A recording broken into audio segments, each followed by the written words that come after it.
everybody, my name is Savannah Manning, and today I will be presenting my classroom management philosophy. A little bit about me: I will have my Bachelor's of Science in Early Childhood Elementary Education in December of 24.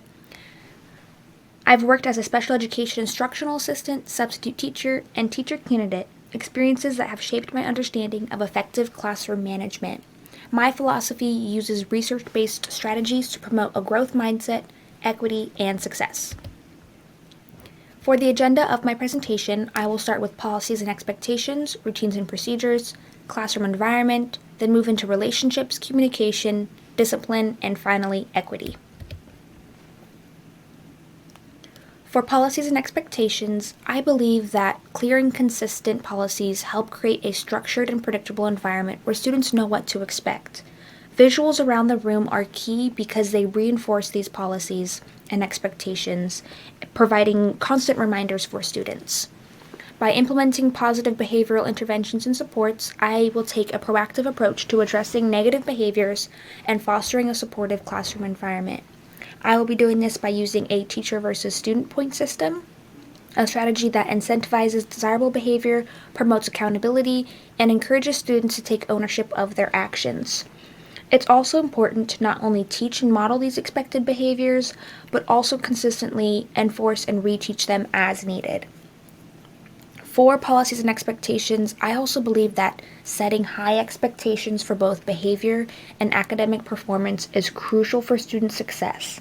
When students know what is expected, they can strive to meet those standards. So having that clear communication of the expectations helps students understand what's required of them and why, because this clarity helps them feel confident and capable. Moving on to routines and procedures, I will teach routines with clear and consistent instructions to ensure that all students understand what's expected. Having a predictable structure and predictable daily routines provides a sense of security for students, helping them understand the flow of the day and what is expected. And a couple examples of these predictable daily routines include morning routines, transitions, and end-of-day routines. I emphasize predictability because it's especially important for being a trauma-informed educator and in the context of trauma-informed teaching because it provides a sense of safety and reliability for students who have experienced trauma. In regards to procedures, I will explicitly teach classroom procedures to ensure that students understand how to perform the tasks and behave appropriately. In doing so, these clear procedures promote student independence and responsibility, allowing them to take ownership of their actions. Moving on to classroom environment, my classroom environment focuses on inclusivity, resilience, and forgiveness. For the physical environment, creating a safe space is important because students deserve to feel safe, respected, and like they belong in the classroom. Also, having a well-organized, safe, and comfortable environment is essential for student learning. I will embrace diversity in my classroom to ensure that each student feels valued and supported by offering flexible seating, diverse literature, diverse representation, and windows and mirrors in my curriculum. For the social-emotional environment, I will validate students' feelings because students deserve to have their feelings heard and respected. Every single day will be a new start for each student. Also, having a calm corner and safe space in the classroom allows for students to de-escalate and take breaks as needed. Some strategies for the calm corner and safe space include having the zones of regulation, which will help develop student self-awareness, self-regulation, and interpersonal skills. Also, having some sensory items and quiet activities will help as well. Moving on to building relationships. Building strong relationships are essential for creating a positive, engaging, and effective learning environment because it's the basis for a successful academic year for the teacher and the students. Understanding students' interests and cultures is also important because you can integrate those interests, backgrounds, and cultures into the instruction to offer multiple diverse perspectives and engage all the students. So greeting students every single day at the door and getting to know them is going to be key. As Dr. James Comer states, no significant learning can occur without a significant relationship. So once you understand your students, you're getting to know them, you can start to implement proactive management. So I will be implementing proactive strategies to offer support to my students and minimize disruptions, because getting to know them, I will be able to identify and address their potential triggers. Also, modeling a growth mindset for my students encourages them to take risks, embrace challenges, learn from their mistakes, and overall foster a lifelong love for learning. Also, for building relationships, promoting social skills with peer-to-peer relationships is extremely important. So encouraging positive peer interactions, I will be able to help students develop social skills, empathy, respect, and a sense of community. These are all lifelong skills that are going to be extremely beneficial and helpful for them. I'll be promoting social skills with morning meetings, team building activities, and discussions. Continuing on with the discussions aspect of promoting social skills, this will also empower student voice because they will have those opportunities to discuss with their peers and have peer feedback.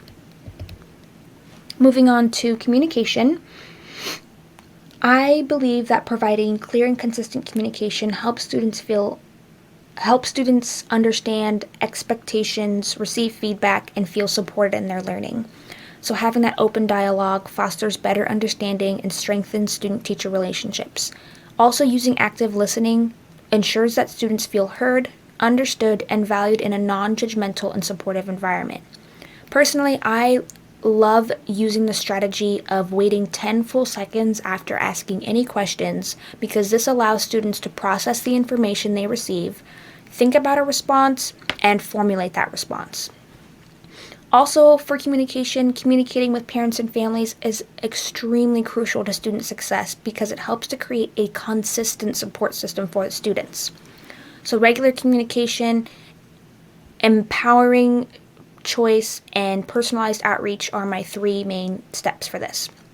For regular communication, I will involve parents and families with regular updates to ensure they are informed of their child's progress. I will also be offering parents choices in how they communicate with me, respecting their boundaries and preferences, and I will aim to send 5 letters home or phone calls each week throughout the school year to share moments of success and progress. Moving on to discipline, I prioritize maintaining a positive and productive learning environment. So I have 4 steps for this: proactive approach, collaborative problem solving, restorative justice, and the least invasive interventions.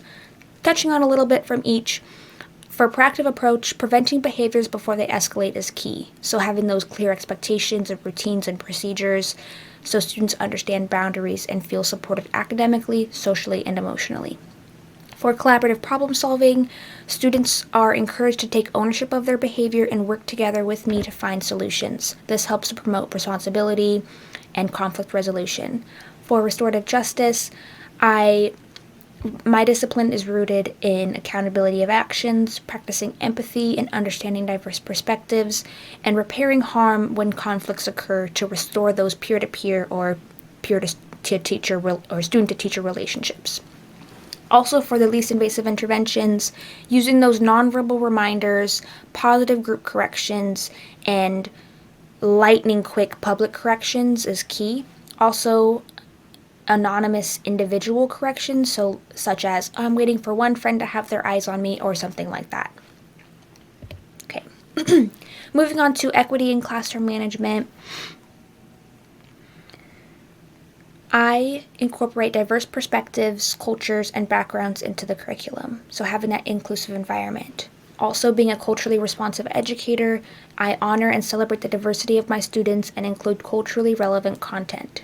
I also work to ensure that my interactions and expectations are free from bias and provide support for every single student to succeed, so having that fair treatment is key. I also monitor student outcomes, identify barriers to success, and implement targeted interventions and support to address any disparities.